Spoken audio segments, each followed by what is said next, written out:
If you are going through it, if you've been going through it, or you're about to go through it, just know that this message is for you.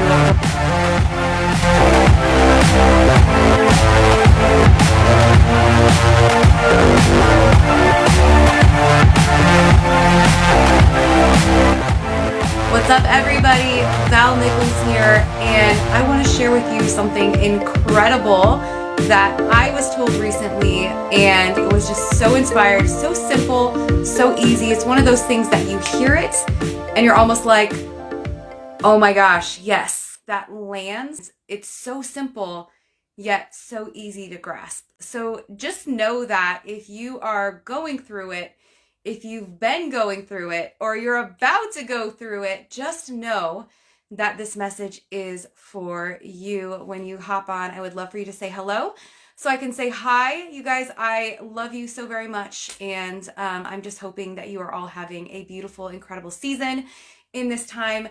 It's been a little bit of a challenge, a little bit crazy, in the world. And so I just want to give you guys my support, my love. For those of you who don't know me, my name is Val Nichols. I am a business coach for heart-centered, purpose-driven entrepreneurs.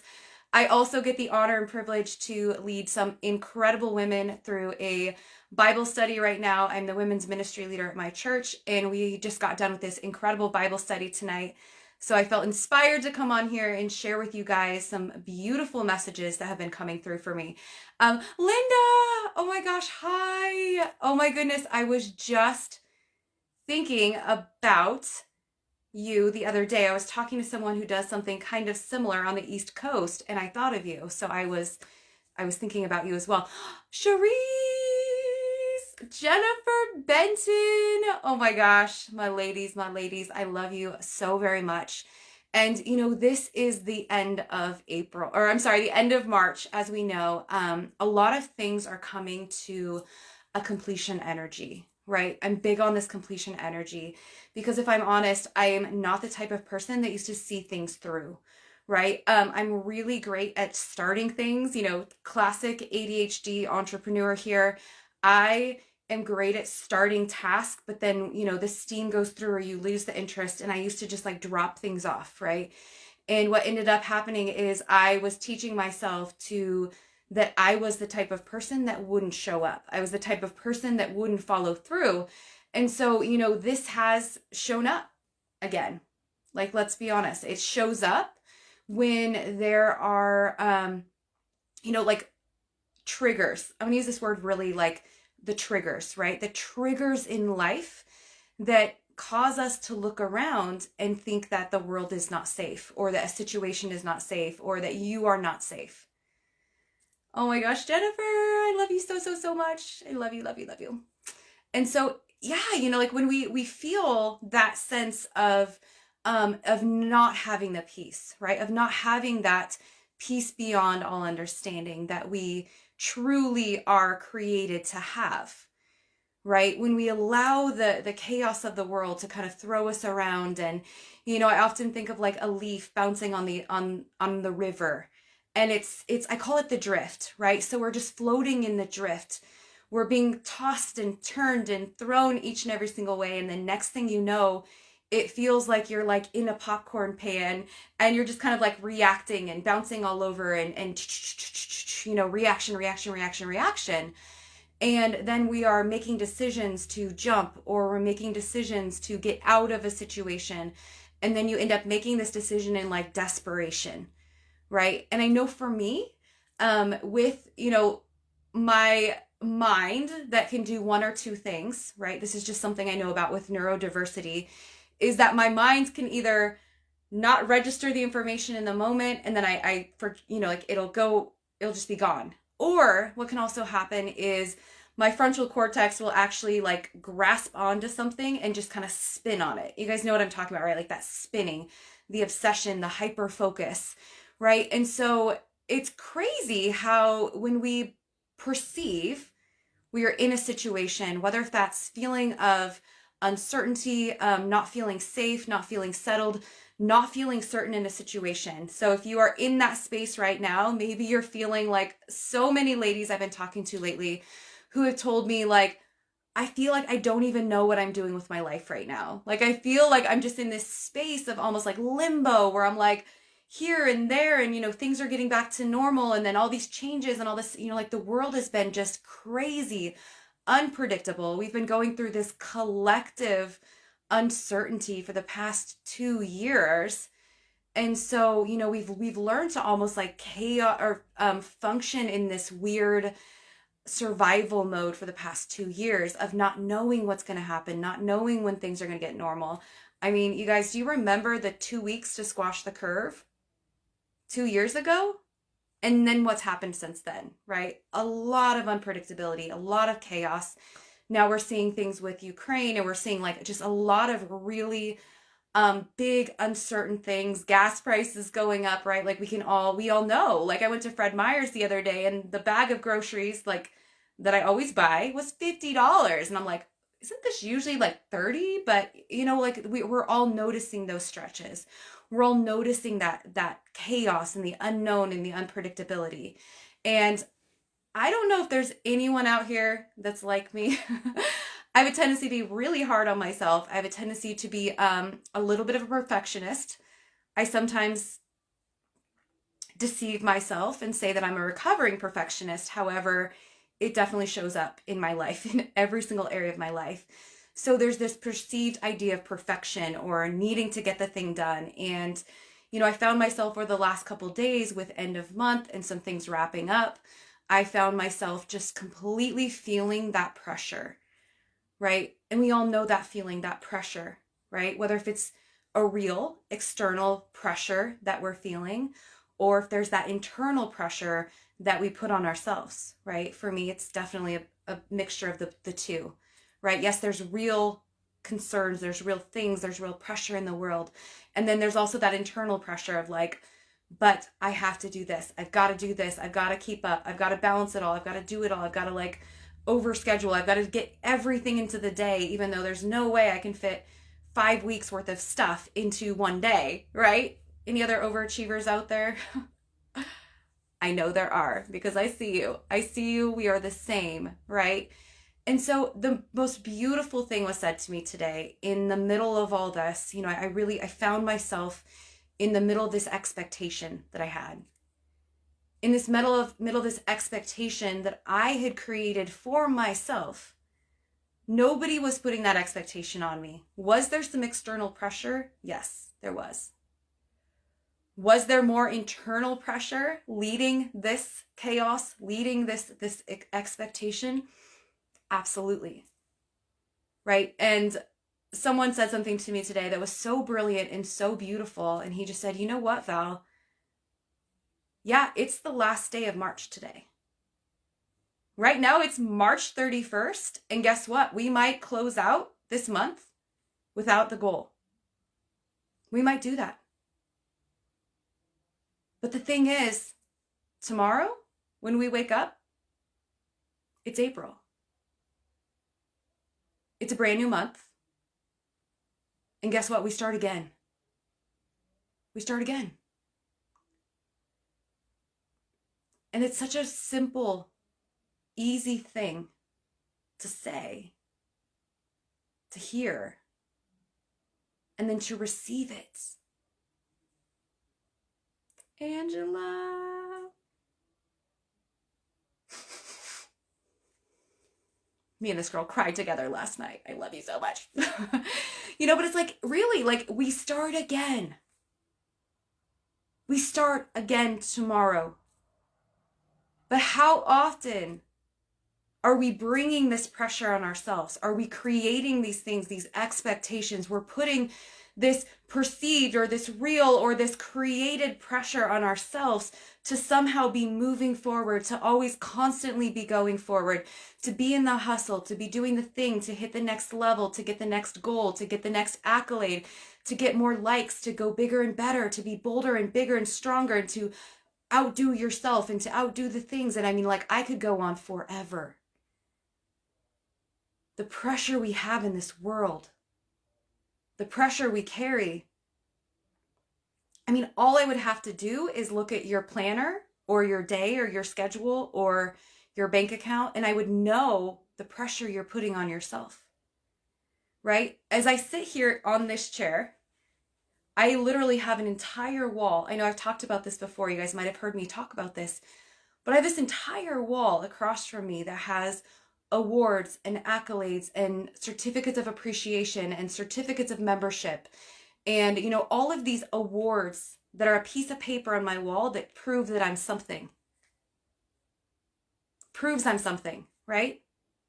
And I remember looking at it one day, sitting right here in this office, looking at this wall, in this conversation with God, like, what does any of that really mean? What does any of that really mean at the end of the day if I just continue to strive, continue to hustle, continue to do the thing, but yet I keep putting the goalpost out further and further and further? I keep telling myself, once you do this, then you'll arrive. Right? I remember conceding to my innermost self that as soon as I hit $5,000 in my business, I would have arrived. And guess what happened? I got there and I was like, oh, not good enough. 10,000. Once you make $10,000 a month, then you've arrived. But guess what? That goal kept going further and further and further and further. And I share this with you tonight because I know I'm not alone in this, right? It's so easy for us when we're in these, the conversation, when we're in the narrative of who we are, what we should be doing, what we need to do or be, or how we need to present ourselves in the world. And, we get in this narrative and this conversation about what's expected or what we're expected to be or who we're supposed to show up as or what we're supposed to accomplish in this world. Like, I can't tell you how many times someone has come to me and said, Val, I'm 35, I'm 40, I'm 55, I'm 70. And somehow I thought I would be further along than this. Somehow I thought that my life would look like this, but I woke up one day and realized that this is not what I signed up for. And there's been plenty of times in my own life where I've needed to reflect back, like literally look in a mirror and ask myself, like, who are you? When's the last time you looked yourself in the mirror and said, who are you? And I'm not talking about the titles, the awards, the accolades, wife, mother, daughter, corporate executive, sales manager, entrepreneur, life coach, ministry leader, child of God, daughter, son, whatever that is, like whatever that is for you. Below that, who are you to the core? And then, evaluating. I've done this over the years, and let me tell you, it's not always easy. Sometimes it's pretty painful, but it's always worth it, right? Evaluating your life. Like, have you ever just sat down and wrote down your life and said, this is who I am? Not who I want to be or how I think the world sees me, but this is who I am. This is what I'm about. This is what I believe. And then saying, why do I believe that? Why do I believe? I go through this with my clients all the time. Why do you believe you need to be a six-figure earner and that that's somehow going to prove your worth? Why do you believe that once you hit this level, the next thing, the next accolade, that then you're going to be happy? As if we're somehow putting off our life until this event externally happens, and then somehow it's going to magically make us happy, magically make us joyful, magically make us this thing. But do we ever actually look below the surface of that and ask ourselves, why?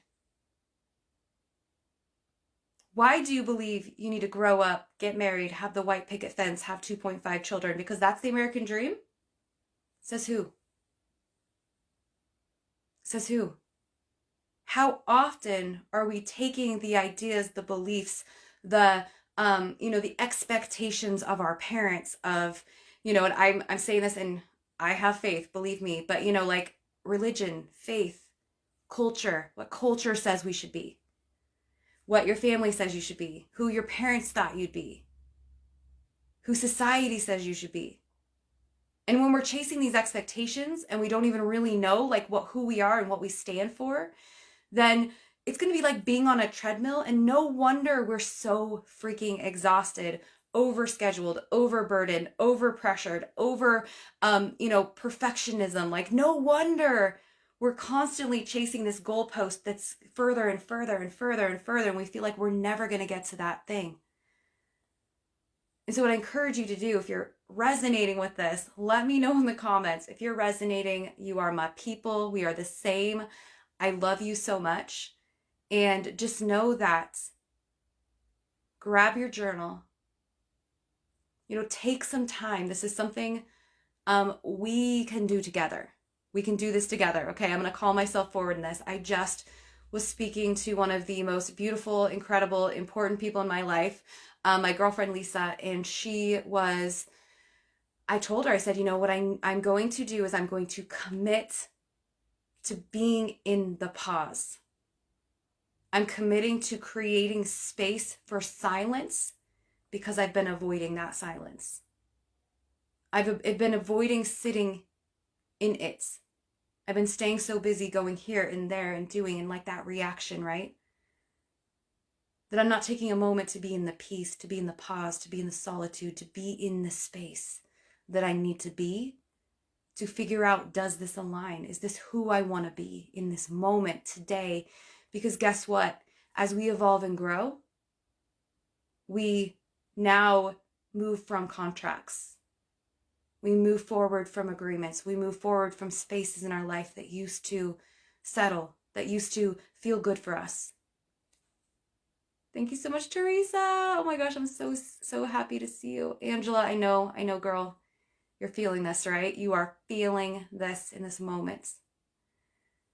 Oh my gosh, Lisa Hart. I was just talking about our conversation earlier, and then you popped on. You are magic, my lady of light, my queen of light.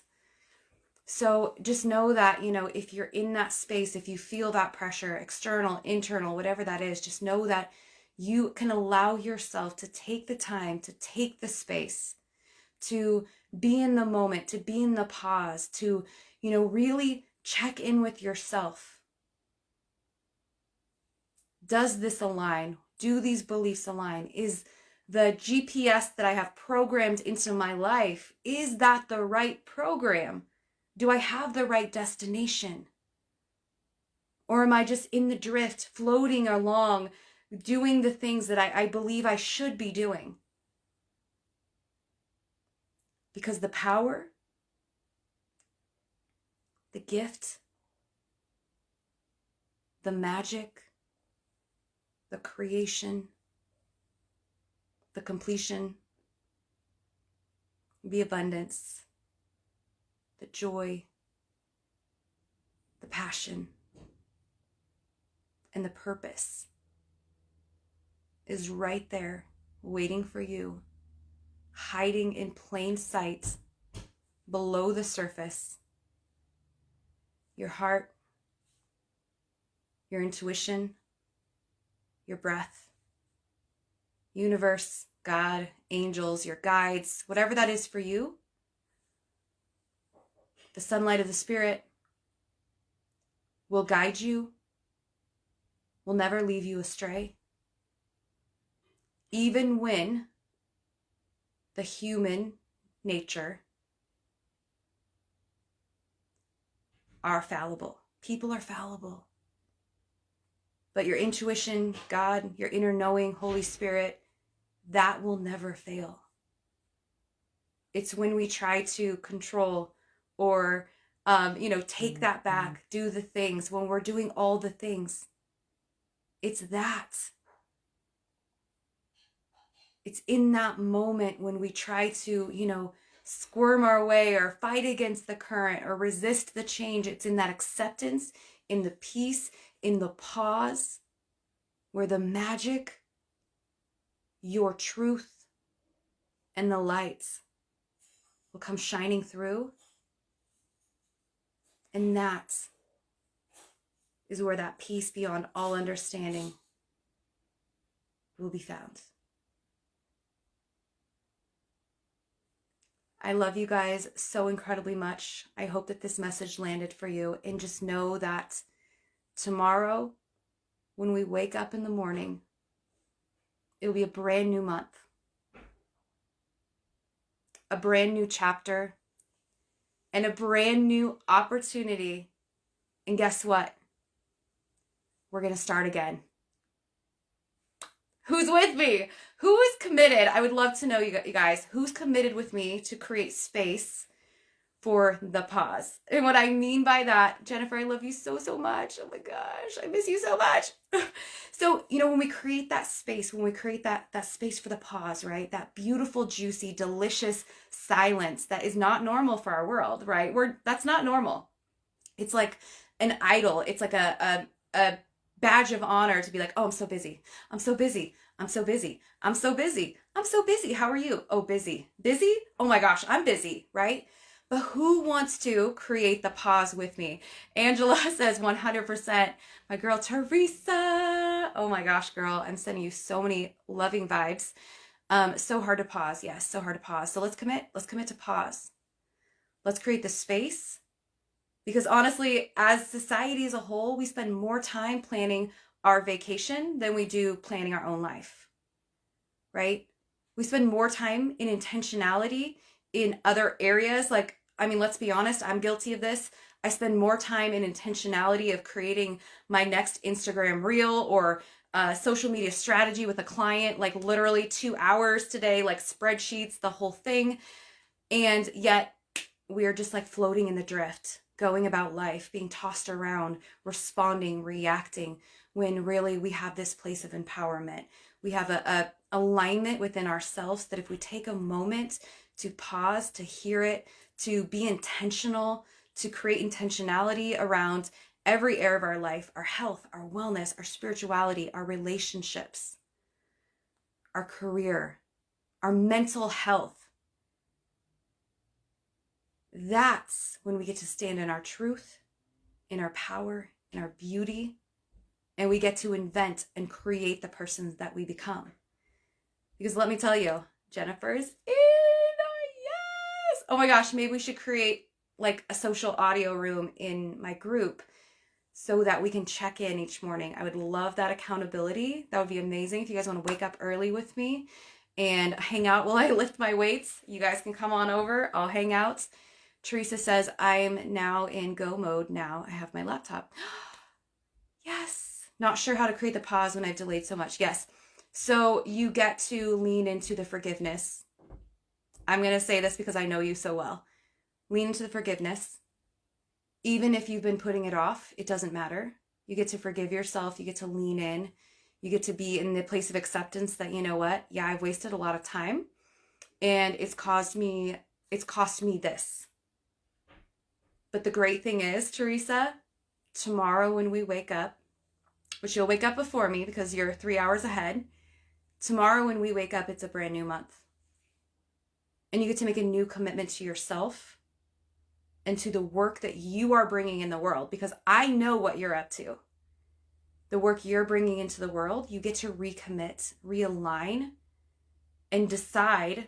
I know this is kind of hard because, again, I'm a neurotypical woman living in a neurodiverse woman living in a neurotypical world, meaning that, ADHD, there's some extra challenges, right? So I'm not going to be the person that just says, just do it, just figure it out, just schedule it, just do it. But each and every single morning you get to recommit. And this is literally what I did with myself, you guys. Like, I get to choose today to be the woman who does show up. I get to choose today to be the person who believes in myself even when I'm not seeing the traction yet. I get to be the woman today that gets up on stage. Like, this is literally all the motions I went through in building my business and building who I am today. Because Val Nichols that you see today is created through the intentionality I set throughout the years. I am not the same woman I was 4 years ago, a year ago, 6 months ago. This has all been through intentionality and alignment, right? And I remember telling myself when I used to be the type of person that would say yes to everything, overcommit, and the next thing I know, I can't commit to all the things I've done, and then I'm too afraid to speak up and say things or ask someone to change an appointment to another day. Literally how I used to be. And then I would just like drop everything, right? I would just drop everything because I didn't have that voice. I didn't have that ability to ask for what I need, 4 years ago when I started my business. And so I remember being like, okay, this is not who I want to be. I don't want to be the person that flakes out or overcommits or doesn't keep my word. So I remember just choosing in that every single moment, I am the person who finishes what I start. You guys have heard me talk about this a lot, like completion energy, completion energy, completion energy. I complete what I start. And there's even times today, I know you guys, if you've heard me on Clubhouse, I talked about this a lot. Like I think last month, I talked about, which you guys, I'm taking a pause. I've taken a pause from Clubhouse the last 2 weeks. I will be back. I just needed, asking for what you need, knowing what you need. I needed to pull back a little bit. We will be back in a regular schedule soon. We just need to look at that and find out what that's going to be. We don't know yet. But, so in that intentionality of being like, I'm the person, like, no, do it now. Right? When I tell myself, oh, I'll put my clothes away later. It's fine. I'll do this later. I go, no, do it now. In those mornings when I don't want to do my workout, I'm like, oh my gosh, if I don't work out right this minute, I will have like 15 minutes to shower and then I'm going to go out the door and like, oh, I'll just not work out today. I just won't do it. It's fine. No, do it now. And I literally, like, that's my mantra right now is no, do it now. That phone call I don't want to make, no, do it now.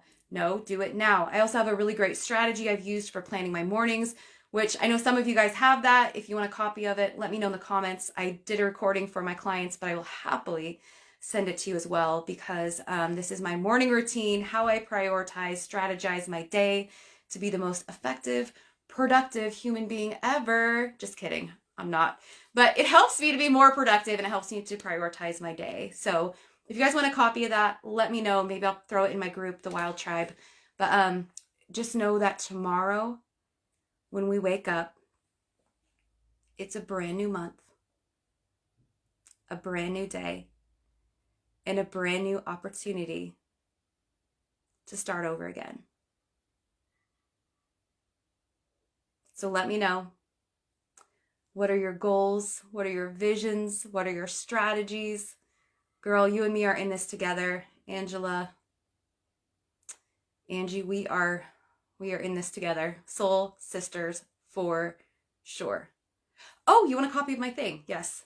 ADHD brain. Sorry. Yes, I will send you a copy of that. Angela, Jennifer, I will definitely send that to you. My Jen Ben and my Angie Pansy.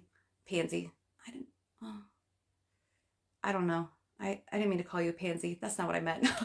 Anyway, all right, you guys, I love you so much. Thank you for sticking it out. If you've been here the entire time, oh my goodness, thanks for hanging out with me tonight on this beautiful Thursday night. I'm like, what day is it? I don't even know. Thursday night. I love you. I can't wait to hear what your goals are.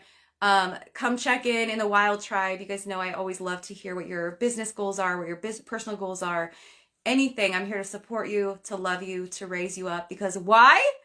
Because when I rise, you rise, and we rise together. So let's make April a rise up celebration.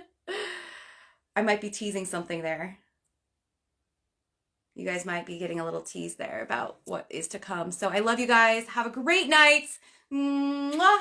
Tomorrow's a new day. So let's start out fresh. Let's do this thing. Let's link arms and let's do this together because we are better together. I love you. Mwah!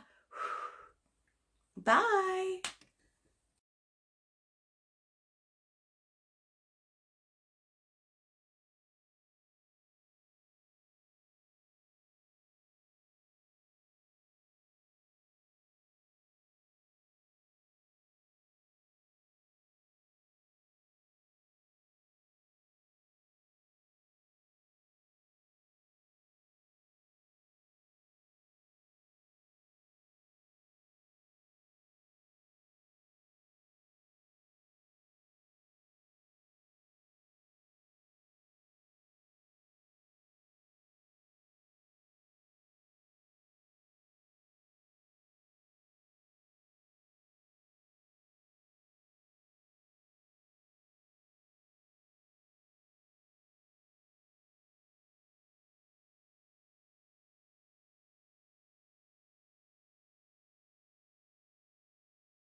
Miss Catherine, how are you doing, my love?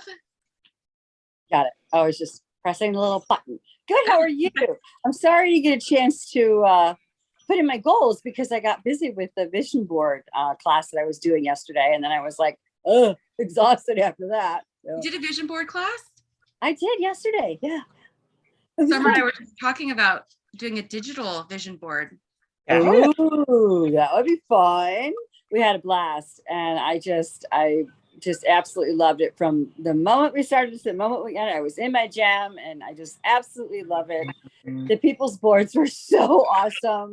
There's going to be so much abundance out there this year. They were having a great time, and I had already completed mine because I wanted to be able to take the time to go individually and talk to everyone along the way. So I ran into somebody who wants to be a hospice nurse for people who, I mean, that's to me, that's a calling right there. But I told her that I had just a friend who transitioned, and she was like, yeah, I really love doing that. And I go, you're incredible, because that's a calling. Seriously, it is. I have a friend that does that, and he is like, I don't even know how. I don't either, because it's so much energy. That would totally drain me. But yeah, and I told her I was going to be a mental health coach. She's like, oh, really? And then she had heard of Tony Robbins. And I was like, oh, really? And I'm like, yeah, I'm doing crew. And I'm going to be doing crew next month. I'm so excited. So, and then she's got all excited, new friendship. And I love new friendships. But I love when things like that happen. I do too. It was a good class. People were, I mean, they were getting those goals down and stretching them and just envisioning wonderful things for their lives, and everything from redoing kitchens to wanting to sail Alaska. And I'm like, this is so great. I loved it all. Yay! So, awesome. So you put on the vision board, or you were a part of it? I was the facilitator. I didn't know that. So that's a huge win. Yeah. That's true. I think for myself, for those who don't know, I lost a dear friend 2 weeks ago. So I was working through that, and I kind of stayed back. I didn't go into Clubhouse. I didn't, because I wasn't in a place where I was going to be able to help anyone. I needed my friends to surround me. And that's what I did. Mm-hmm. And so I took a little time out on, I think it was like Friday at a week, and just went to the beach and released and put some flowers in the water and let her go. And the next day I'm doing a vision board. I mean, how about that? Things turn around. But yeah, I mean, is it gone? No, she's still here, but I still have things to do, and life goes on. So it was just so exciting to be able to do that class yesterday. I really enjoyed it because that's my jam. I mean, I had all the crafty stuff out, and I was able to encourage everybody because I love being a trainer. And, it was on Sunday service. So one of the practitioner or preacher, she prayed us in and pray out. And it was just so awesome to be in your zone. I mean, it just blows my mind. It's like, okay, use me again. Yeah. You're a crafter. You're a crafter. Yeah, I'm an artist. I'm a calligraphist artist. And I do, I would say my type of art would be ink and pen. It's like black and white. I do a lot of like trees and stuff like that for my artwork. But I'm also based in paper crafting. So I do scrapbooking, and and there's just when you get that, you open that door to crafting like that. Mm-hmm. It explodes. So last year I had talked about putting in for a designer for this lady out in Utah. Her name is Teresa Collins. She's been at Michael's and all that craft store. And she's based in design, but she's also based in scrapbook design. And of course, Utah is like the mecca. Yeah, I used to do scrapbook design. I used to do scrapbook design myself, but I also did I was on creative teams for different, for different people. So I did that, and I did my own stuff, and I do art journaling as well, which some of the digital art journaling is so fun. I did a bunch of that. for Janice, I can't remember, Janet's Row, I can't remember her name. Anyways, she's amazing. She's like, I think she does most of her medium like physical, and then she scans it however she does and does it to the digital stuff. Anyways, Teresa Collins, I met. She's a motivational speaker too. She was at PlannerCon. Have you ever heard of that? I didn't even know there was a whole community out there of planners. And oh my God, sure. It like took my scrapbooking to a whole new level. Yes, absolutely. So I put in for her design team, and I was featured designer last March. So Yay! Oh, fun! I haven't done design teams in so long. That's so fun. Val, that was stepping up, and that was hard, but it's amazing what happens when we put that out there and say, you know what, my son put my computer in my hands. It's like, Mom, go for it, just go for it. And I was gonna say, with that, what are you with your vision, what is it that you are working toward? The book right now. It's the book, because I'm learning, and she was just talking about digital. I'm learning Procreate, and I'm having a blast. And I'm all over the board with it. With my ADHD, I'm like, okay, one after another. And that's okay, because I'm learning. I'm at the University of YouTube every day. But I haven't been for the past 2 weeks. That's why I need you. Yes. So what is your action steps for, I know we talked about this on Friday, but what are your actions, or Thursday, whatever day that was, what are your action steps this week that you're committed to?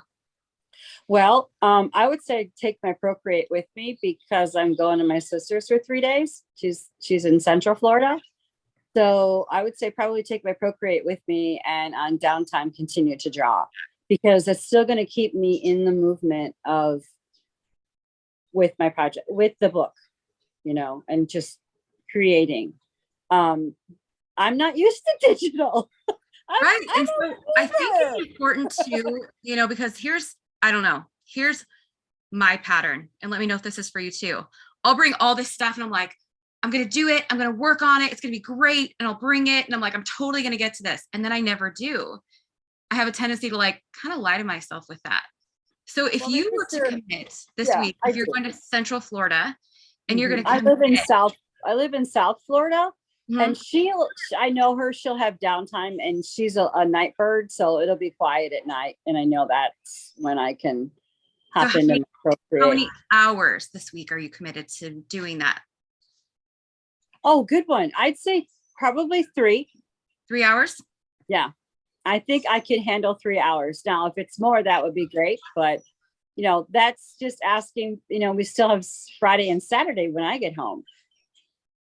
But as a mental health coach, I have coaching. I have a class on Thursday.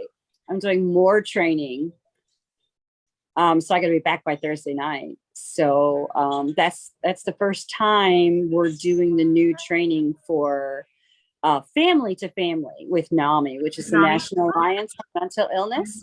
Yeah. So we're doing, So I've already done their teen training. I've already done their, what's it called? Legislature, where you go and you represent. Did I freeze or did you? You did. I did? No, I don't know. You did. Are you back? It was definitely her, because I can still hear you. Okay. I was not. Did I freeze or did she? You did. It was you. Yeah, that's it. Oh, that's a good picture too. I keep forgetting. So more training, and I'm all for that. So I can't help but feel like all this comes together. So, in the world that I'm creating, the energy that's coming through me. So kind of like when you're in your zone and you're training like I was, it's just so filling. It really is. I mean, I can't imagine any way else to be used than to help people. I mean, I was taught that when you help others, you help yourself, because you're the one who's going to get the blessing by helping others. So I just think that where really did Val cool. Where did she go? I don't know. Can you come back, Val? Can we swipe up? Swipe up, swipe up. No, I'm just kidding. Let me text her. Okay. All right. Who dat? Who dat? Can you guys not hear me? I'm here. Oh, there you are. Oh, you're back. Huge There you are. corporate Welcome office. back. I have a huge Welcome back. corporate You're office going on next to to my someone house. else. And So they- I'm the next person, and I'll get 3 hours in. I promise. Okay, 3 hours. You go next. And can you check in with us when you get that? How do I do that? Are you on the Telegram or in the Facebook group? Mm-hmm. Okay. On Yeah. Facebook. Do you want me to do every time I do my 1 hour, or just whenever? Yeah, celebrate all of your wins. We're here to root you on, girl. I'm your biggest I'm so cheerleader. You know excited this. about this book. You know this. We're firewalkers. I'm here to cheer you. Oh, yeah. Yeah. Oh my Awesome. God. So next we have Firewalkers? Firewalkers. You know, we walked on fire. We I walked turned on off- coal, hot coal. You know, I didn't tell you when my son was right in front of me, they put fresh hot coals on his pile. I was like, oh my God. Yeah, we walked on hot coals. That's incredible. It still blows my mind. All right. Now we have Nathan. What's up? What's up, dude? How are you? I was listen, I was really enjoying you guys talk about design and scrapbooking. Like the passion and interest in it was really awesome. So I love hearing people talk about things they love. So I appreciate you guys sharing that. Yes. Awesome. So tell us a little bit about you for people who do not know who you are. I'm sure. Are you camping? Where are you? You're in a tent. Yeah, so I'm extremely loud and I live in a shared living experience. And this is a pretend attempt at soundproofing that doesn't work. But I was able to hang like a nice golden, I was able to have a nice golden backdrop for my brand, so yeah, no, I'm living in a basement. So that's where I am. But no, so about me, I essentially help businesses tell people how awesome they are without feeling pushy, preachy, boring, or braggadocious, and help people uncover, craft, and communicate their unique value in the market. So that's what I do professionally, and then I have a community on Clubhouse, the AOA Grow Squad, where we help each other authentically level up in life and business, and become the next highest and best version of our most authentic self. And so that's it, helping people step into the gift that only you can be in this world. I think it's funny you said that's it. I'm like, that's it. That's it. Huge. It's amazing. It's a calling. Like, that's incredible. Yeah, right? for Like, sure. yeah, that's incredible. So I would love to hear some wins that you have. So some wins that I have is the AOA community, right? And the closeness at which it is. I have wins in the form of people telling me how tools I've shared with them in the past are transforming the way they communicate in their business, what they're able to do, raising prices. People tell me I've given them clarity they've been looking for a long time. And so my wins are the universe filling my cup with keep going, you're doing a good job. Mm-hmm. It'll be nice when it starts filling it with some coins and dollar bills as well, a little bit more. Mm-hmm. But those are huge wins that I don't want to discount in any way, because for a long time that's really all that mattered. What am I actually helping people? And I know I am, and I'm hearing about it. So that's my biggest win. I love that. Validation. Are you Awesome. oh, so sorry. Are you getting these verbal things like is it in the Clubhouse rooms that you're hearing it? So it's Clubhouse, it's text, it's messages, it's like Tasha, I shared with her this framework I called the pop chart, right? How to make your product a #1 hit. But and so I showed it to her like a year ago just because she was having a hard time. with something. We spent like an hour and a half on it, walked her through it, gave her access to it. And like since then, she's tripled her prices. She uses it every time she crafts a new product or for every feature and benefit of her product. And now she's using it with clients. She's like, I got all these ways I'm using it. And I was like, and it's given her again clarity in her messaging and communication. And she's like a communications person. So that's really cool. So it's like she wants to tell me other ways she's using it, and I want to hear it. So we're gonna get together on that. That's really cool. Just again, people will say, "Oh my God," yeah, just different places, whether it's face to face, whether like on Zoom, somebody was speaking some love into me, and so I don't know. If I'm being honest with you, I'm getting it from all sides. Like it's really cool to acknowledge it because I don't know if I fully acknowledge it, but I'm getting it from a lot of different places. Right. And that's the cool part about here is, right, like we have to put on, not that we have to, but there's like a certain persona we put on when we're out there, right? We're serving, we're giving, we're doing. But this is the place where we get to be that braggadocious person, right? Like I'm huge on celebration and, getting in that energy and space where like this is where we get to be a little more honest what's going on behind the scenes, because a lot of times we don't have those people who really get it. Mm-hmm. Right? Like they don't get what we're doing. They don't get like how amazing that feels when somebody like makes you cry, or, I don't know if you cry, but I do.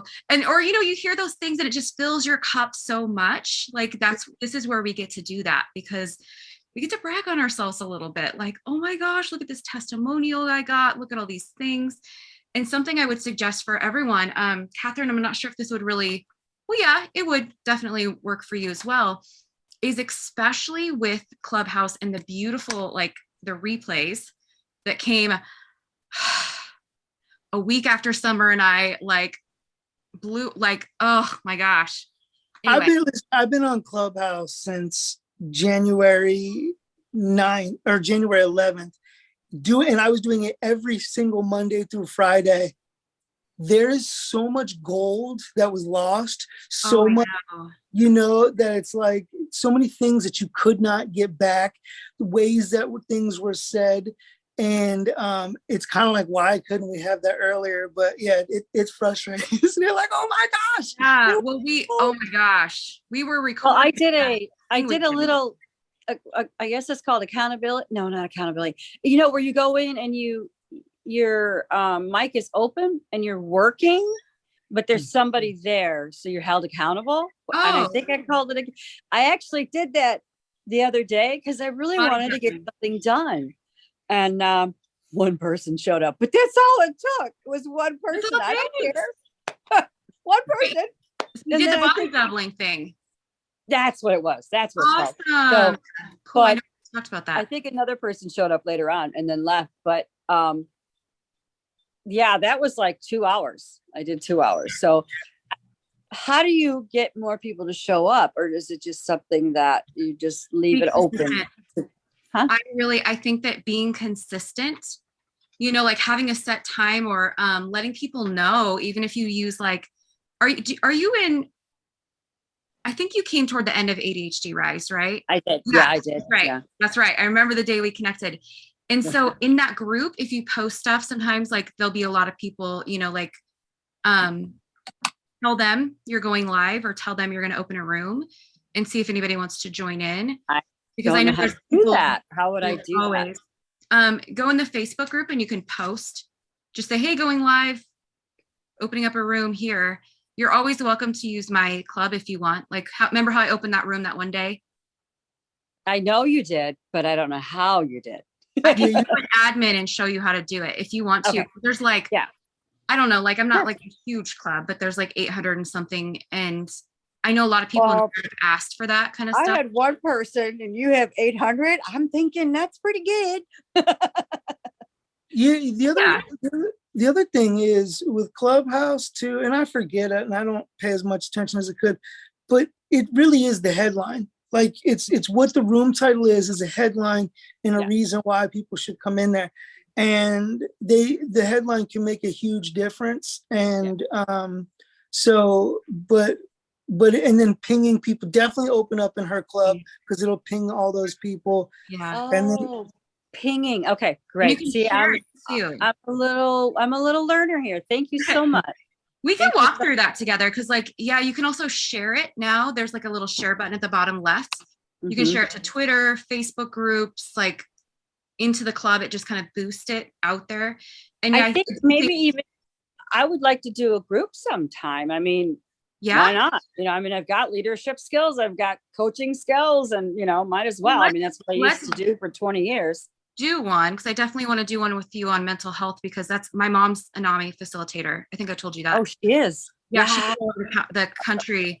When I I got started- sober, she started healing too, and so it's been this like incredible It's decade of so awesome. Yeah, I'm starting class on Thursday. yay. But yeah, that's That's my huge. favorite. Like that's why I started coaching was because of my mom's mental health journey. The And- only reason why I took NAMI Smarts was because I'm a former city councilwoman. So they were going to send me up to legislature, but COVID took it. I mean, it just kind of dissolved. So well, maybe something will come back. But in the meantime, just being a coach is Yeah, we'll set something up. And I have another ADHD and addictions room I want to do as soon as Bradley has a minute. Oh my gosh, they are working him like crazy. Summer, get a hold of Joy, the joy of my life. But yeah, the thing I was going to say about the cool thing with text messages and do as I say, do as I suggest, not as I do, because I'm horrible at this right now. okay. But go back and like record clips, you know, like get clips, because now you can do, if you have an iPhone, we still don't have it on Android, but you can do clips of people like, you know, giving you your flowers or, you know, giving you those testimonials, saying how much you've changed. Take screen messages of your texts that you get. And, you know, obviously I never break my clients' anonymity if, you know, unless I have permission. Like one of my clients, Lisa, like she'll just be like, tell everybody, I don't even care, you know, but usually I'm very careful about it, but I do share, you know, social proof is gold, right? So you want to be sharing those testimonials. And I know it feels really weird to be like tooting your own horn, right? But the more social proof you can do, and I'll give you guys this tip. This is how I have made my Instagram my 24-hour sales system. It sales for me. How about the testimonials is just that. It's not you tooting your own horn. It's just it's you allowing somebody else to toot your horn for you. Right. I know that's even hard, but that's the beauty of it. It's not even tooting your own horn. It's just, you know what, somebody wanted to share this with me. And so I want to let them know. And I just psychologically too, when somebody shares that what you did for them, that thank you, it's like they feel that they need to reciprocate with you. They feel like they need to give you value. Almost sharing that testimonial is honoring it in a way that gives them more value out of sharing it with you. So yeah. Anyways. It does. Yeah, like that's going to be a great way too. And especially with the way that Clubhouse is now, you can go back and do those clips, or you know, if you have the replay, you can screen record or whatever, and then put like a cool graphic on it. And so that way you're not even having to like out the person necessarily, because I never use anything if I don't have permission, if it's like, you know, their stuff. But yeah, you know, I appreciate that about you. Aw, well, you know, because confidentiality is so important. We need to be able to feel like it's a safe place to talk. It's a place where we're not going to be judged. And I can't thank you enough, because oh my gosh, yeah, that's kind of hard to, you know, I just know that everyone's got a lot of love for each other because of the ADHD. I mean, you know, that's my thing. It's always a love fest when I'm around. But I'll show you guys. So on my Instagram, you know, like this is a huge thing. If you guys don't use it yet, is the highlights. You know how you can save your stories into highlights. So I actually have one that is testimonial. And so every time, like I'll share it to my story and then I save it into the testimonial highlight thing. And I've had people who are like, you know, I read through all your stuff. I saw your testimonials. I went through all of them. So I'm ready. Like I'll get a message and just be like, I'm ready to work with you. Okay. That's so awesome. So and awesome. That's how you turn your Instagram into it sells for you. Mm-hmm. So that's a huge tip. Like to just, you know, that's, it's like your sales page. Yeah, that, I was gonna say that when yours was the first one that I looked at, and I go, oh my gosh, this is your Instagram landing page. Mhm. This is why they should pay attention to you. This is what you offer. This is the proof. This is the call to action. Like, yeah, you like so. Yeah, I you do that very well. But you are absolutely correct. Like I need to do better at that. But that's awesome. I just need to, I don't know if we need to do better than that, Nathan. I just need to figure it out. Yeah. I'm a little bit. A little bit of intentionality as far as like, you know, how I set it up, and then making sure that Well, when I you love land Summer's on it, background. when people Summer's land on it, background. they know what I'm about, right? Yeah, I was gonna Because, say, like, what are the parts? Like, if you had to list out the parts, because like, assuming it's if you assume it's a landing page, that would maybe guide the parts that you need, right? But like right now, as you have it, what are the sections that you feel are best addressed? If you had to pick 3 or 5 on section Instagram. categories, yeah, on Instagram Oh my gosh, I love that we're talking about this. Yes. You're so excited. I love it. Let me real quick, I will get into that, but let me just ask you real quick, Nathan, what is your action steps and your goals for the week? I don't know. I struggle with this. I struggle with goal setting. But I'm working on okay. I'm working on so many things. I don't know. Hold on. I don't know. I don't have a good answer. That's honest. What we talked about. Let me look and see. We had, oh yeah. So we talked about that offer structure, and I'm working on that. Day, awesome, authentic story. Teaching the AHA framework and unfair advantage. Mm-hmm. Making an offer, a landing page for your clubhouse room, I think would be a good goal, probably. What's that? Getting something like some sort of like somewhere that people are going from your clubhouse room. So some sort of link, like even if that's like a link tree and it goes to something, just so people like know how to work with you. Because I know that's always like the awkward transition, right? And this is the biggest difference between, you know, going in and like making money, like converting your clubhouse into sales, than it is like not, if you're not leading people or showing people like how to work with you, even if that's, I think we talked about like doing like a freebie, maybe if it's even like how to craft your authentic story. Yeah, that would be good. Right. I mean, my ADHD brain's going off in different directions just hearing this. Right. Yeah. So what I'm working on right now with the AHA framework, right? So your unfair advantage is more elements of that, right? Right. But so I have this AHA framework, which is like 5 simple steps to a simple structure to tell stories that move people to action, right? To get them to go AHA. And so what I'm doing, like, I struggle to separate what's important, not what's important, but how deep to go. So I'm putting together the free version.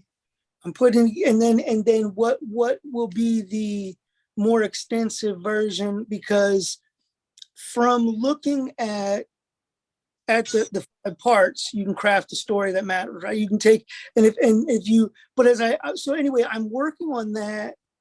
I'm working on lesson planning that, but so that's my goal. That's one of the things that's really strong on my to-do list for this week, is to, Perfect. yeah. And so that will ultimately be either, you know, a free, you know, there'll be a PDF to be something they can get for free, but I'm trying to get, it's not, so I have things I can give for free. I got to have an offer that it's leading to. It's the synergy of, of leading to a way that makes sense to do business with me. You know what I mean? That's, you know, and so that's that's really where like I'm doing those things, but that's where my major focus needs to be is okay, but like what is the offer? What is the thing that brings them in? So that's really the main thing that I need to figure out, but I don't know that it's like a goal. I don't know how to set that as a goal.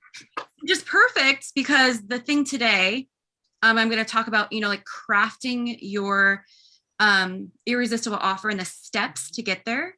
So this is going to be huge for this, you guys. This is going to be huge. And then tomorrow I'm doing the Ascension Plan product suite. So that's going to show you exactly how to, now you have your freebies, like you know what your freebies are, but like getting them through that customer journey to like, what is the destination, right? Because a lot of times we're so focused on, like how do we lead them there? Which, I mean, I get that, like where are we actually leading them to? And so that will really help the class, the training today, and then the training tomorrow as well. And then I think what I would suggest is whatever works for you, whether if you're like, I'm such a pencil person, it's ridiculous. Like I do pencil and paper, like that's my thing. And then, or if you do like Google spreadsheets, whatever it is that you like to do, map out. So like, what is the exact steps to go from somebody who's never told their story ever to now they're standing in that AHA framework and they're sharing it. They're going deep, like A to Z. I call it the A to Z method, like step by step by step. And that's how I start to organize my thoughts and organize like the actual lessons. So I would suggest like, maybe that's a goal for this week is like map that out. Yeah, it's funny when you say knock that out, and that's, I'm legitimately, I've been working on that for probably a week and a half. I have a way of being complicated. So I know what the structure is, but then I need to go deep and like do the actual learning activity, make sure that works, and then come back to the framework and be like, okay, now what do they need to know? So I know what you're saying, and I'm legitimately working on it. I'm trying to simplify. I'm overcomplicating it, but I'm getting there. Raise your hand if you overcomplicate stuff. Wait, 2 hands. Yeah, Totally get it. It's Picasso. But I have, as a matter of fact, I was going to ask you a question. When you have a couple of different gifts, it's like, okay, is this just going to stay personal, or do I need to like explore this? Because I put artwork on my Facebook page and my Instagram every single day. I mean, I am putting so much artwork on there. I get people that are yeah, I love that story. I love that one. Or yeah, I love that saying, or gosh, that's so funny. Or, I mean, every single day people are talking to me about my artwork, because that's a little piece of me that I put out to the world every day, because that's my jam. I mean, I don't know what I would do. Facebook is great and everything, and it's great to connect with family and friends, but the artwork for me is like, so I don't know if that's going to, is that going to cross over to when I become a coach, or is that just always going to be like, that's cat. Go get some catnip. Go get some catnip. Go ahead. I was going to say, it's a piece of you, so don't get rid of it. Just like I can't, because it's part of my soul. If you look on my page, like I'll share scriptures, I'll share stuff about what God's doing in my life. I share travel, I share my dog, I share hiking. Well, look what I did with the beach the day before yesterday. You saw that. I went to the beach and did something for my friend to let go. So that's a piece of you. Never let that go. That's your brand. That's what's going to attract people. That's who you are. And you want to make sure that you're focused. Is that a brand, or is that just cat? It depends. Your brand. It depends how consistent you are with it. Right. Oh my God, I never go a day without posting something. If people go ahead. No, I was going to say, it's because, is it part of your brand? It depends on how consistent you are.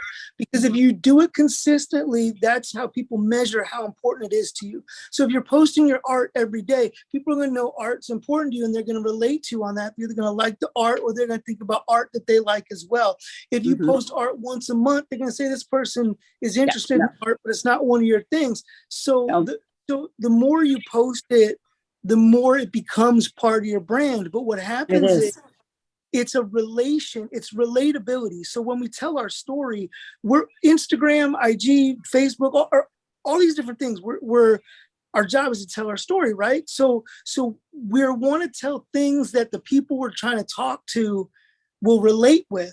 Well, there's two ways to go about it. One, you can reverse engineer that from these are the people I'm trying to talk to. But then the other part is when you share who you authentically are, you automatically attract those people who are going to be attracted to who you authentically are. And so how much, so you need to keep those so that people like resonate with the right things. But then how much it becomes part of your brand is how consistent are you with it? Because that's how we're going to, from the outside, measure how important it is to you. I think my boomer brain, I hear the word brand and I look at my artwork, the graphic arts and everything every day. Right. So let me ask you this. My brain separates it because I'm thinking, well, this is Catherine Callahan. Is that a brand? I mean, that's brand is a reputation. You are a brand. A brand is a reputation. Okay, I'm Val Nichols. I'm Val Nichols. I am I'm like a diamond, multifaceted. We all are. Yeah. But it's legitimately, that's my brand. A brand is your reputation, right? Okay, thank you. I love that clarification. That really clarifies it. Thank you so much. You know, the thing I would say though is like, and this is something that is a common thing out there, especially in social media and like with us being our brand, all those things, is that so people is your goal to sell your graphic design? No. No, this is just who I am. When people are going to get to know you as Catherine, the graphic designer, they're going to be confused about what you do and nobody's going to buy from you because they're going to be like, I thought you were a graphic designer. No, a graphic artist. Just so I'm not a how graphic can artist. you bring your art back to mental health? It's super easy to clarify your message in that.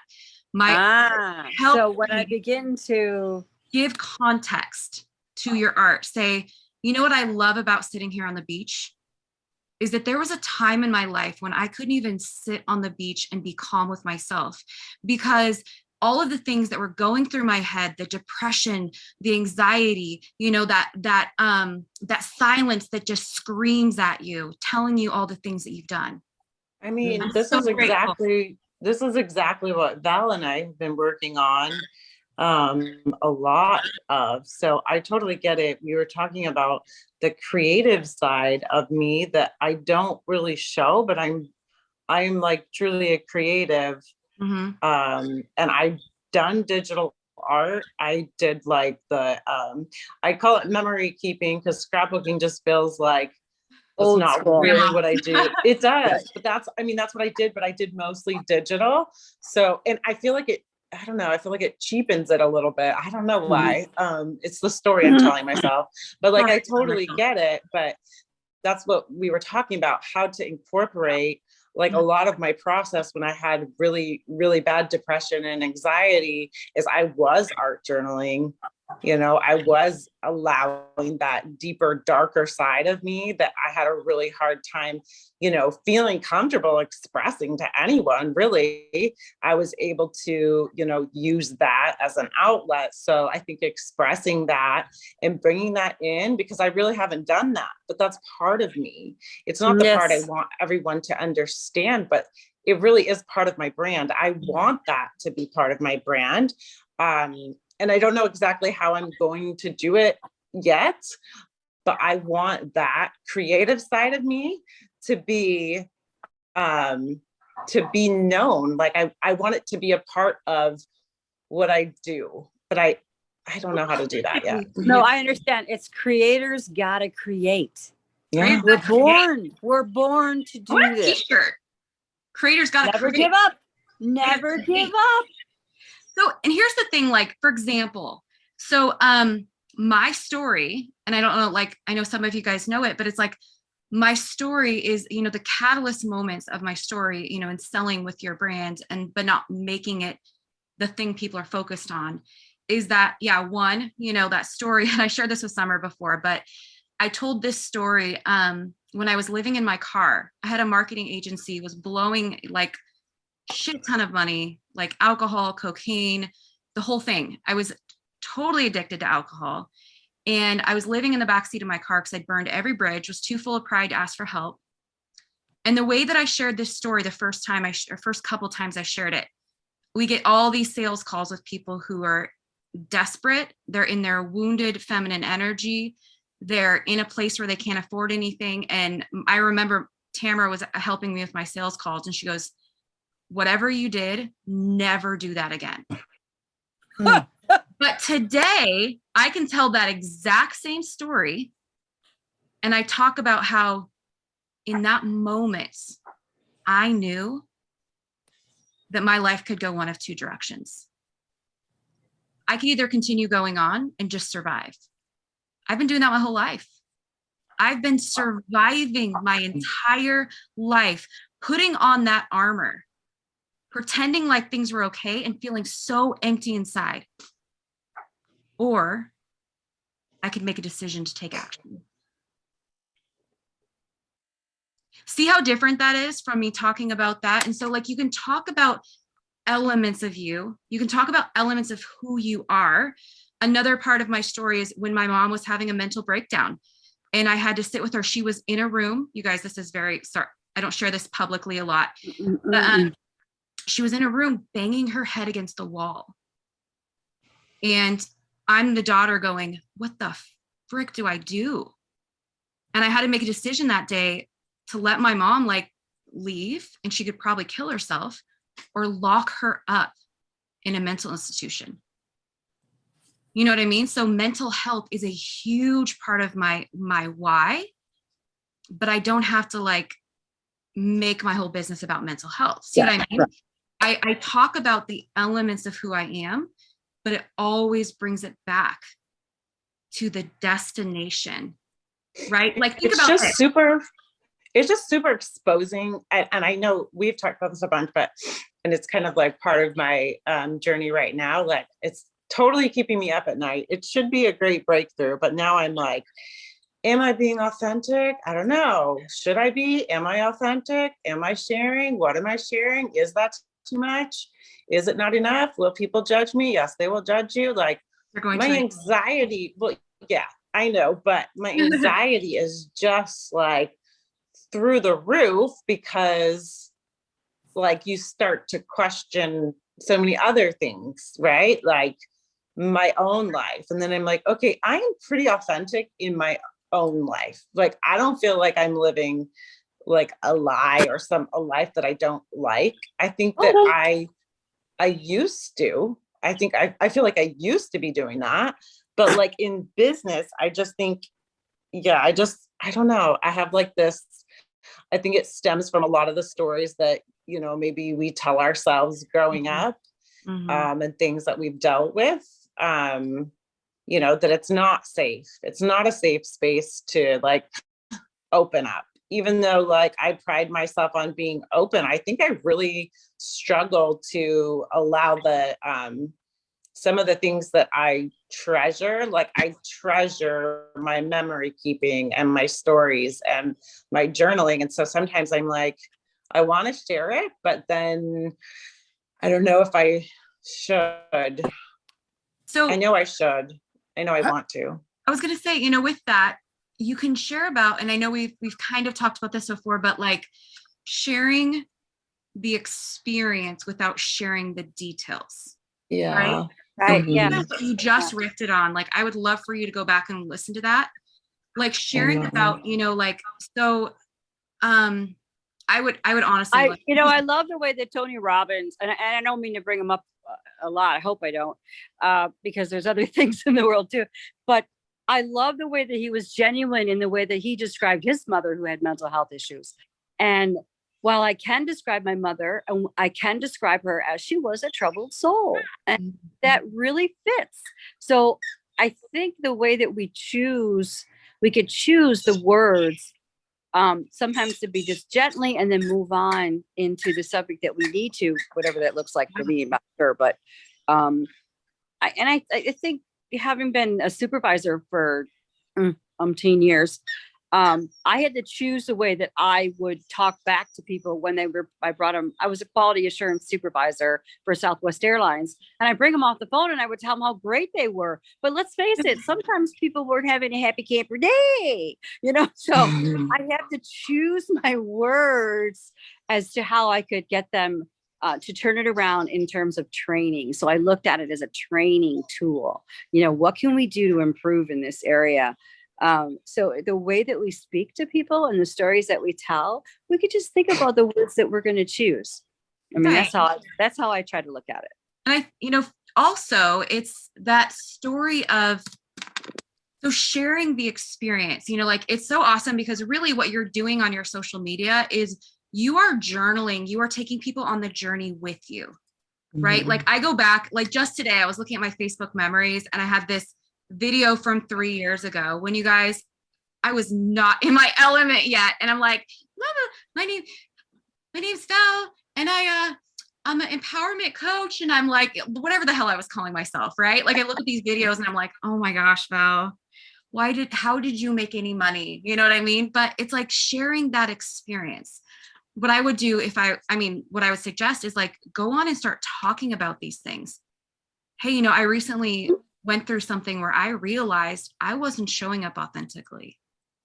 Mm-hmm. If I'm honest, being a mom, having that much pressure on you, you have teenage kids, they're embarrassed of me being on Instagram, all this, and sharing that experience without like the details, right? Because I get that. Yeah. Or moving.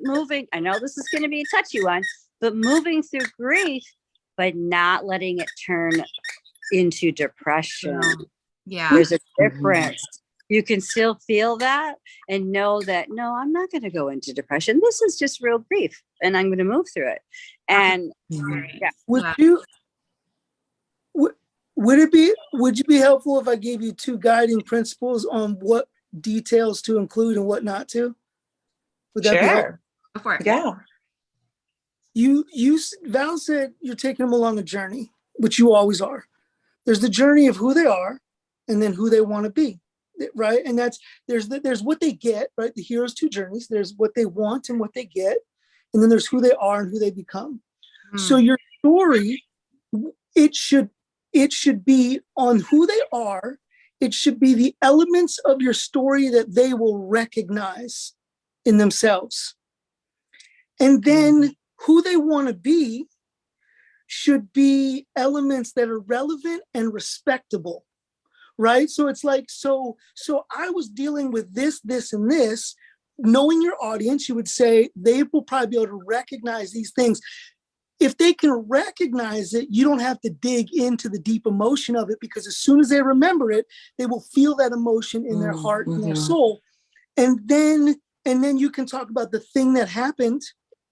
And then where you want to take them is to this. And I had a choice.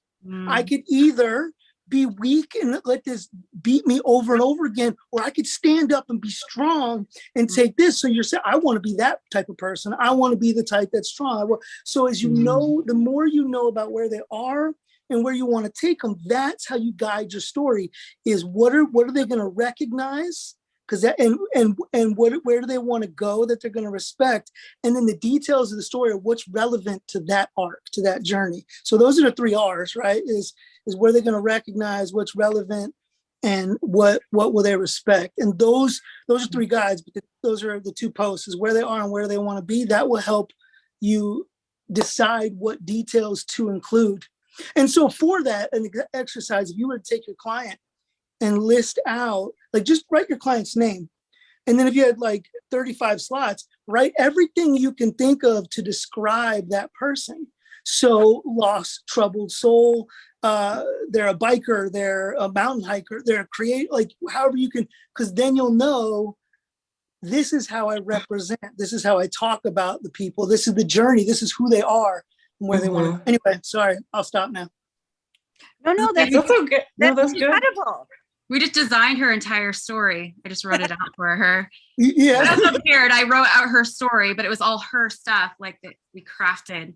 And so looking at that kind of stuff, and it's cool because, and the thing about that is, like, really at the end of the day, when we look at it, our businesses aren't about us.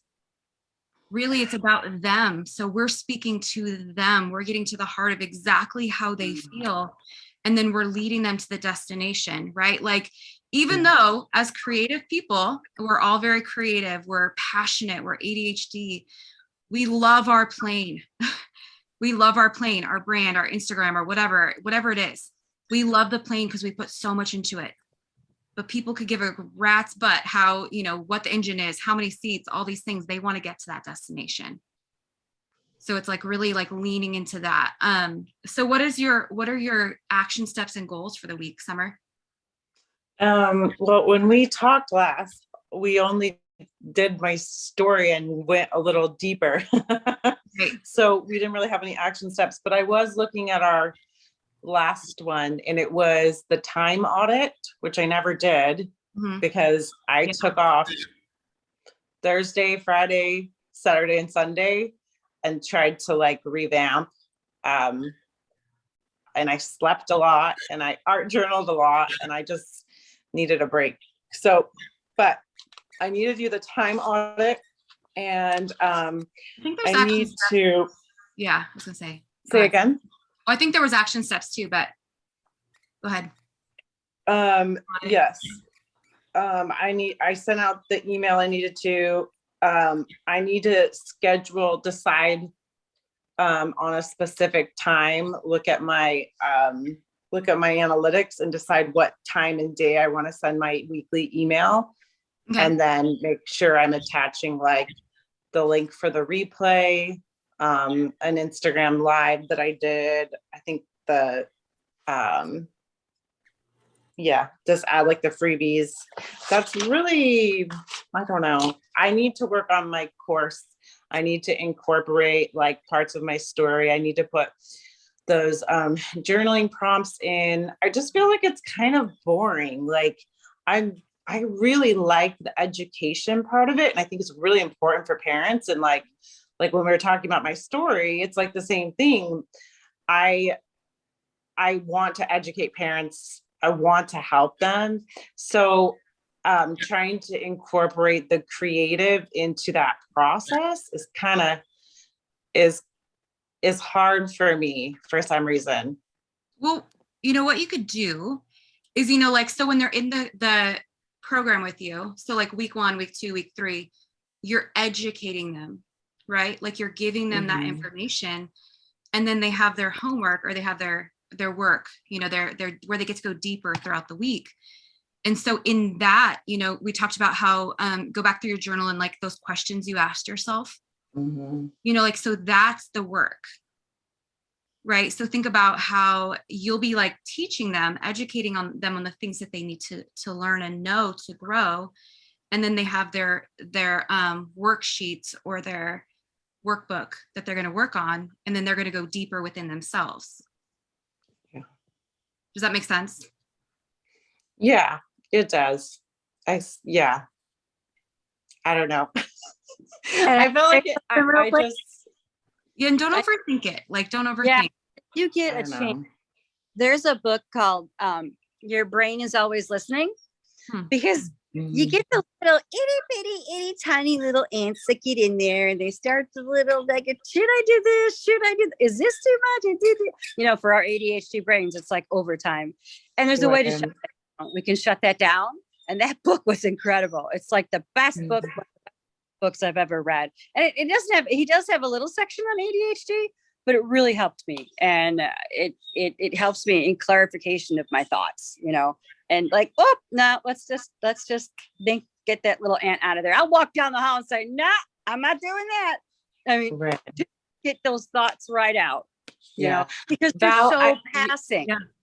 Right. Your thing is starting. I just looked at the time. I need to go in a minute. Oh, but Val, am I doing something at 5:30 Eastern time with you? I signed up for? Is there something? Oh yeah,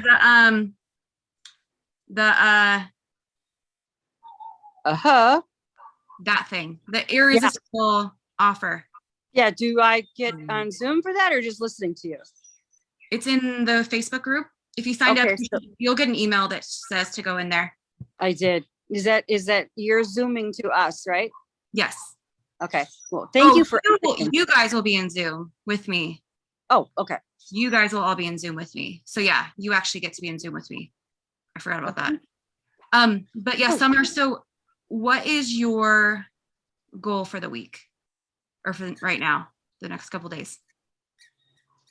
And I know we'll talk on Wednesday too, but I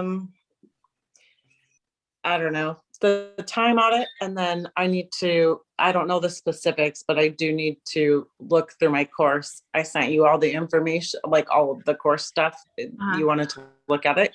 And I just need to incorporate some of that like creativity into it, not necessarily the art part, but like something that's going to make it just more me, you know what I'm saying? Like it is about them, but my brand needs to be a representation of what I want people like to feel. discovering your process of how you got there. Mm-hmm. Right. So it's like digging into the process, like how did you get there? Because that's the exact process you're going to take them through. Right. And your story, helping me with my story. I mean, like I have so much that relates to it that it was really helpful to put that together. So everything that like anything that comes, like you think about and that becomes a catalyst, I would love for you to just like write that down. Say like that time at the grocery store, or, you know, like write a prompt so you remember. And then let's dig into that a little bit deeper to help incorporate story into your program. And because story is so important to me. Mm-hmm. So important. So I really would go back need and like to help that. Any highlight you have, like maybe this is a goal for the week too. Okay. Any highlight, any like moment you remember that helped to design who you are today. And then let's work on like content. We can create all kinds of beautiful things off that. So yes. Okay. And so Instagram, I will help you guys with Instagram. I know I promised I would do that. I actually I have a video I can send everybody that I talk about the things to put on your Instagram. So I'll definitely go over that with you guys as well. Cool. But I do need to go hop in my Clubhouse room. We're talking about boundaries today. So there right now. Adam is in there right now waiting for me. So I need to hop in there. I love you guys. Bye. Thanks, man. Bye, guys. Bye, everybody. Status. Hey, everybody. One of the biggest questions that I get is how do I build out my products and my services in such a way that it makes sense? How do I lead my customers on that customer journey so that they're going from product to product to product so that I can not only make more sales, attract more clients into my business, but also retain the customers that I already have, create raving fans, and get those referrals that we all desire so that we can make the income and the impact that we truly desire without having to spin our wheels for months, years, maybe even just giving up because we're just throwing spaghetti against the wall, seeing what sticks. So in this lesson, I'm going to teach you exactly how to build out your product suite in such a way that it will lead your clients on that customer journey. You will get more people into your business, and then you will also retain the clients that you already have, creating more referrals, more income, and more win-win situations for you, for your clients, for your business, and for the world. So let's jump right into this. We will be asking, if you have questions, please put them in the comments. I will get to those in uno momento. Let me get this started here.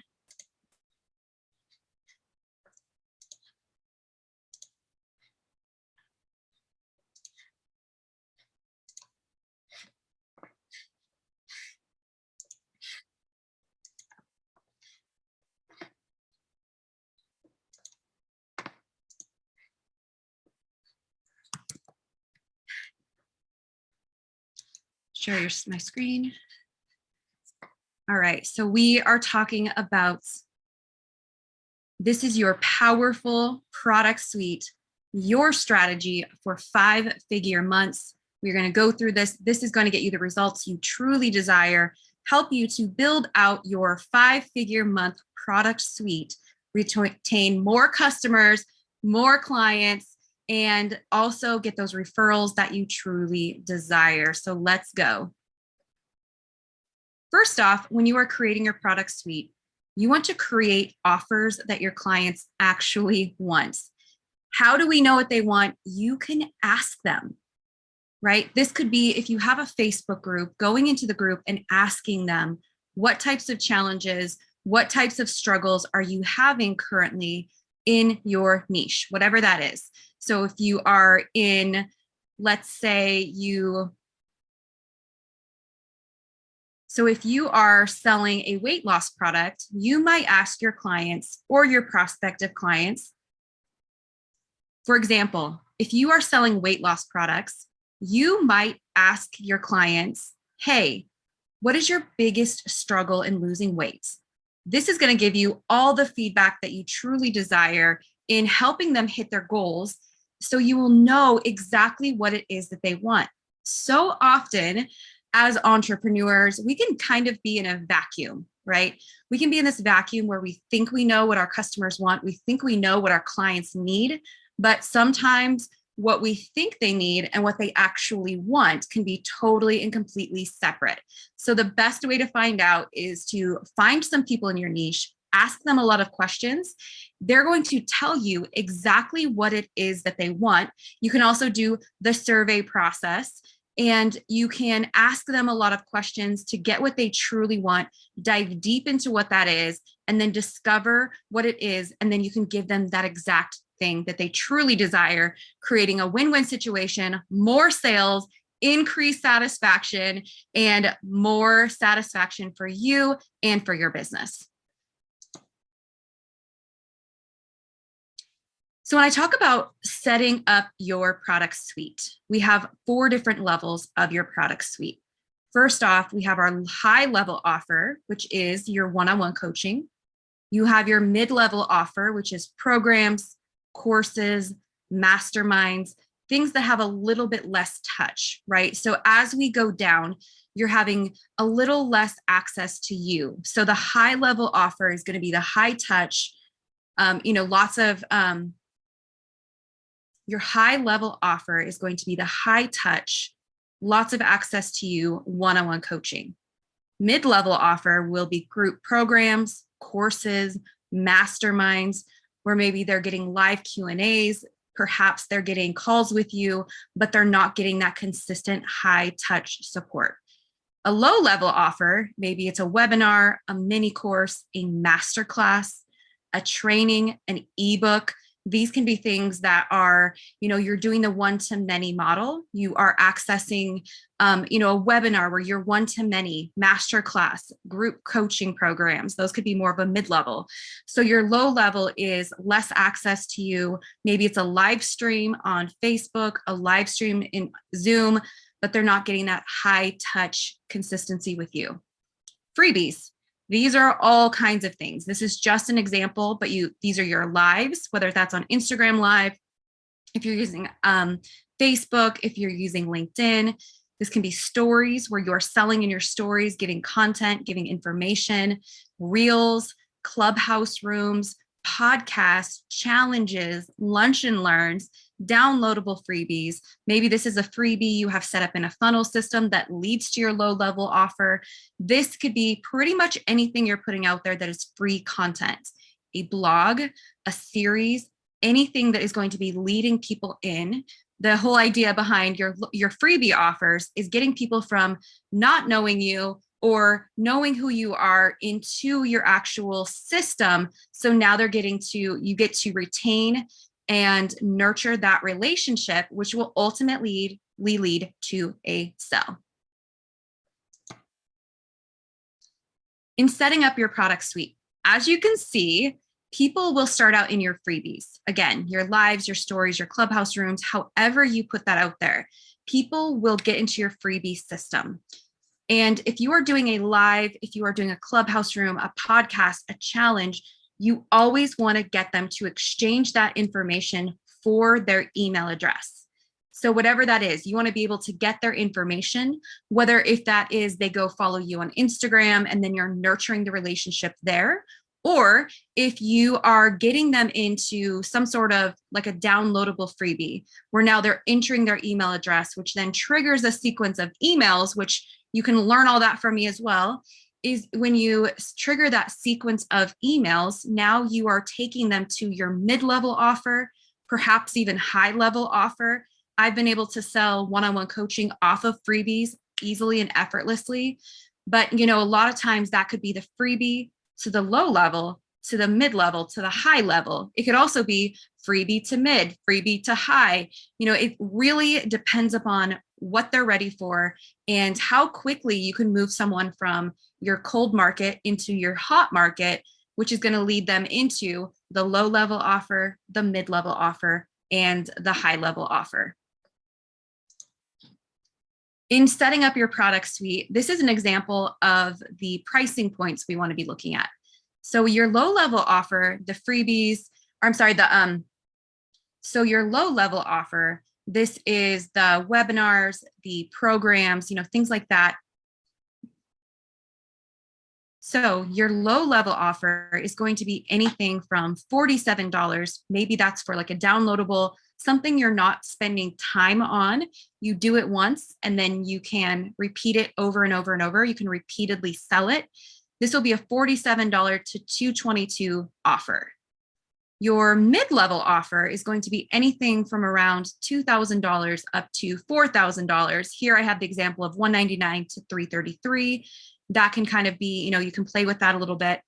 And then your high level offer, this is your high touch, high support, one-on-one coaching, perhaps even a high level mastermind. This is one that, it'll take some time to build up to that. But when you get to that high level price, this is going to be anywhere from $5,000 to $15,000. When we talk about mapping out your customer journey, this is an example of a photographer who's teaching photography mentorship. Their low level may be something like the basics of photography. Perhaps this is a program, an evergreen program where they've pre-recorded it and now they are selling it through a webinar or through their clubhouse room. Perhaps they're selling it through a series of live trainings that they're doing, a challenge, a lunch and learn. So now they're selling the $97 basics of photography class that they've already recorded, and they're bringing people into their product suite. So we are mapping out the customer journey, because what you want to do is you want to be leading your clients, leading your prospective clients from the first step, the next step, the third step, which is the low, the mid, and the high level offer. And I'm going to teach you guys exactly how to do that in just a moment. So the basics of photography, now they lead into light composition, focusing and framing. Perhaps this is a $222 offer. So once they do the basics of photography, we can now nurture that relationship and sell them into the next program, which is light composition, focusing and framing. Once they do that, they now realize, wow, I want to go deeper.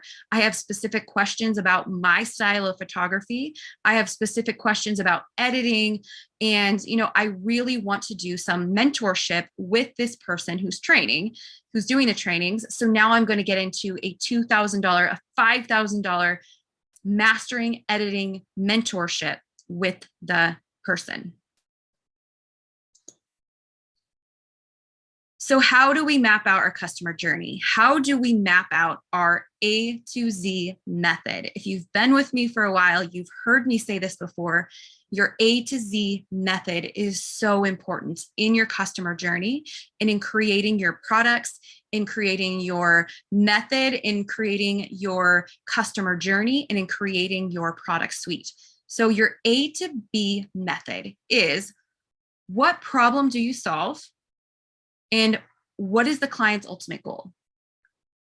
How do you marry those two together, right? Because what you want to do is be able to marry these two together so that you're going from what product do they solve into the client's ultimate goal. So the point of all of this is that your product suite will help your clients get from A to Z. And once they achieve that one goal, they will then have a brand new goal that they will want to solve. So once they get to one goal, again, like we talked about, the customer journey of bringing people from the low level product to the mid-level product and now the high level product is as soon as they solve the low level product goal, now they're going to have a brand new set of goals. So what you're doing is you're leading the customer from the low level offer to the mid level to the high level by looking at and presenting the brand new goal that they now have, just like we did on the last slide, where they were taking people into that customer journey of photography, editing, and then mentorship. So now when we look at mapping out your customer journey, I want you to write down your A to B method. So think about, what problem is it that you're solving? What solution are you giving? And then what is the client's ultimate goal? A lot of times this is where we're missing the mark, right? This is where a lot of people are missing the mark on mapping out their customer journey. Again, going back to what we talked about earlier, you really want to make sure that you know what your customers' challenges are. You want to know that you have researched and asked them what it is they actually want, because a lot of times we go into business thinking, this is what I'm going to offer, this is what I'm going to do. And then we end up like throwing spaghetti against the wall, spinning our wheels and wondering why we're not getting traction and we're not moving forward. So if you can take your A to B method, what problem do you solve for your clients and what is their ultimate goal, right? For example, this could be, I help women who have their wedding coming up in the next year fit into their wedding dress. What's the ultimate goal? The client who would hire you would want to look beautiful, amazing, and feel great in her wedding pictures, because she's going to have those for the rest of her life. And when she looks back at those photos, she doesn't want to be staring at her arms and thinking about how fat she was, right? Like, this is just an example, but we want to make sure that we're saying, okay, what problem do I solve? And what is their ultimate goal? Because a lot of times what we're doing, just like I talked about yesterday, a lot of times what we're doing is we are selling the plane, not the destination. I'll repeat that. We are selling the plane, not the destination. And the hard part about that is, as an entrepreneur, as a course creator, as a product creator, we love our plane. Am I right? We love our plane. We spent so much time building it out. We've spent so much time creating the plane that we want to sell the plane. But what the client really wants, the client's ultimate goal, is the destination, right? You know, I'm thinking about how I'm leaving for Hawaii on Thursday, and, you know, like, I bought this ticket to get to Hawaii. I'm not thinking about what color the seats are going to be, what the pilot's licensing is. I'm not thinking about how many rows there's going to be on the plane. I'm not even thinking about the beverage service that I'm going to have. My sights are set on that destination. And so often when we're selling a product, when we're leading our customers on the journey, we get so caught up in the plane, meaning it's a 6-week program. We're going to meet once a week. You'll have an hour with me. I'm going to take you through this thing. I'm going to do this. This is my process, da, da, da, da, da. When really what the customer truly desires is that ultimate outcome that is going to be irresistible and that they are going to say yes to. So go ahead and write down your A to B method, and then look at that and create programs around it. In a moment, I'm going to show you how to take them through the customer journey so that you can lead your clients into the brand new thing. But for now, I want you to think about, what is your A to B method? What problem do you solve? And what is your client's ultimate goal? So that you can start marrying the two, marrying the process, and then creating your product suite around what you solve and what the goal is.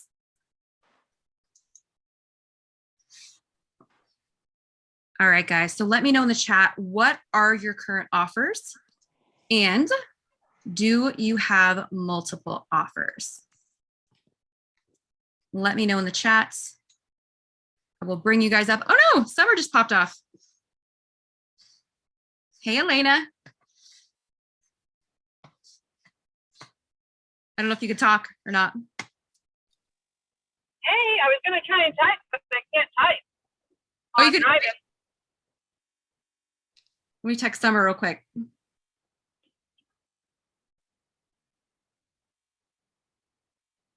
I know I you. love this, Val. This is amazing. Thank you. I was gonna say I know you missed a little bit, but yeah, I'll send you the recording so you can watch it again and see, and let me know if you have any questions about it. So yes, I have multiple offers. I think that was your question. I have multiple offers. Perfect. So yeah, I'll send you guys a sheet too. I have a sheet. I was actually recording that so I could do I'm putting it into a program. But yeah, so with that, and I know we can look at your individual product offers, which we have, of course, and then talking about, you know, what is it that they are desiring, and then what is it that they are, what is their ultimate goal? And I know we've gone over that before, but yeah, let me know if you have any questions on all that. And then the other thing I was going to go over was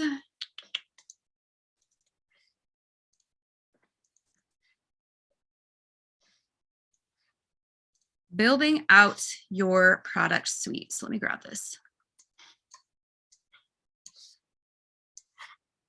All right, so when we talk about building out your product suite, see if this is working now. I often look at it like a pyramid.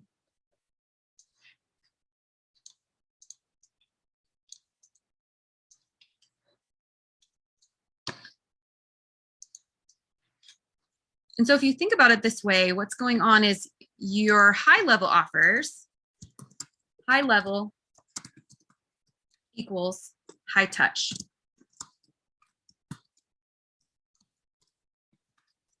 So high touch, high support, this is where they're getting more access to you. So you want to think about with your product suites, the more they pay, the more access they have. Because right now, you know, knowledge, information is king. We're in an information age where people are paying for access. They're paying to solve a problem. They're paying to save time, which I talked about yesterday in our irresistible products offer, was that, you know, people are going to pay to save time, to get information, to get knowledge, to get access.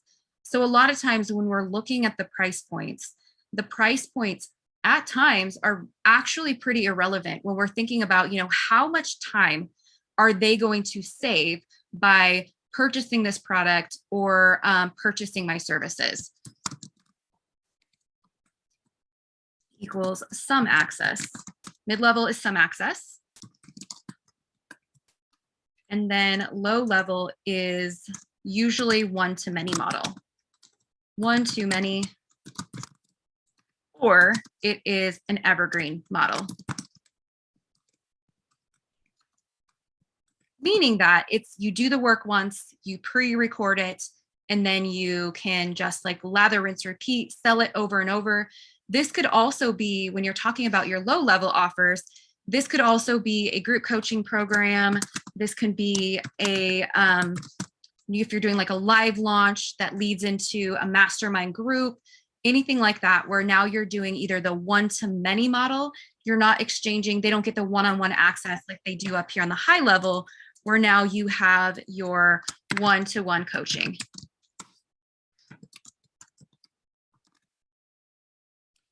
So this is your product suite. I hope that made a lot of sense. So that's how you build out your product suite. I would love to know. So that's how you build out your product suite. I know that this will help you to build out your own offers, build out your own method, take your clients on that customer journey so that you can create more income, more impact, and make the difference in the world that you truly desire.